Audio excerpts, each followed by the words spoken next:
boy, when the pikin die, hey, are you a pikin die? Shut up. I don't know your voice. I give you that, when pikin die, when they cry, when they bury pikin, I force you this. Now you, hey, your pikin die, go punish your pikin for grave anywhere in day. That grave, you go rot for that grave. Now your pikin die. So you try Mugamoka. You too small, you sit now, you say I'm not track you. You cannot say your life don't finish. If now you be down, your life don't finish, I'm not even track you. I don't see the profile picture, I see you for among the picture. I know you now. You know your pikin die, you cry, say mama. Police bleed you. You dey make mad. I dey run mouth like this. Now your voice I tell no, you too mumu, brother. Don't shut up your mouth. You dey do rate. Nobody. I don't want cause innocent children, but you see you, Blord. If I catch you for this the way you talk, I will blow your mouth. Even if I'm for club. Listen, even if I'm for club, listen.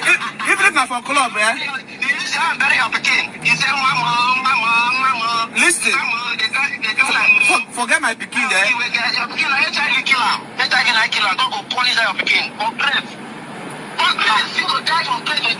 God go reject him in dead body. Because some people when they go and put in dead body, cannot get water. Blord, see this way you talk now, If I catch you for club, I will blow you go see him. I will blow your mouth. You see that match? You see that match when they use talk?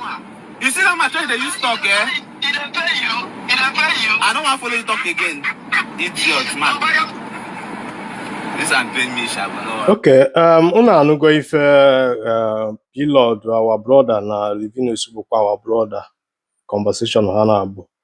Mana some of you now got my point here, but so like some of you now be a Jomo, why do I hate to be Blord, do this, that? One them, some of you need take some certain things in social media serious, but Kediki yes when I hate you, and be make cover of business. Yeah, bro, social media. If you follow, if I air my own view, my own opinion.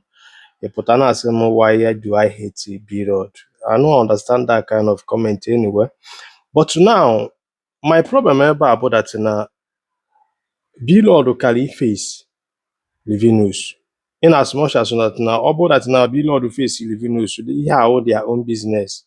You are gonna Blord Livinus, or Livinus Jepobia.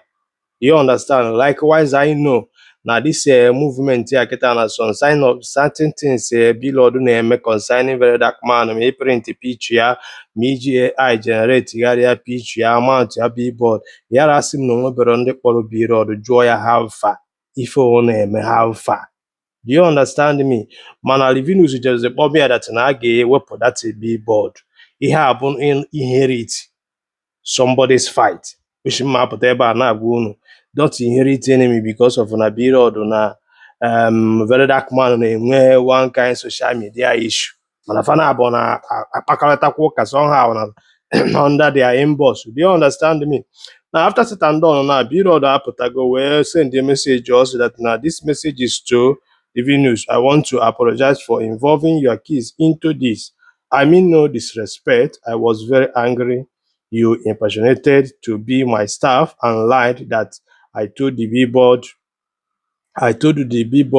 company to remove the billboard, which I feel angry. But it doesn't worth it. I'm sorry, my Igbo brother Livinus Nwosu. Big love from Blord. You want to go? Mano go on ya we if any na basalon. Yeah, I'll go to my consign. Okay, face Livinus. I'll go ni kwifa ni na ochetoro na Blord bon Igbo brother. Do you understand me? All this kind of way the beef will ejidunu. Mana some of you will not understand. Mma put on social media. Mfi ife adịrọ I kwuo m na ife anụ nwekwe ka ọ dị. Ịghọtago? Gị nwa bụ nwa onye Igbo ejizine because of Verydarkblackman na Blord enwe nghọtafie. Ana m ekwu ife a steady mana some of you na ada aghọta ya. Ekenekwenụ m unu. Help share this video.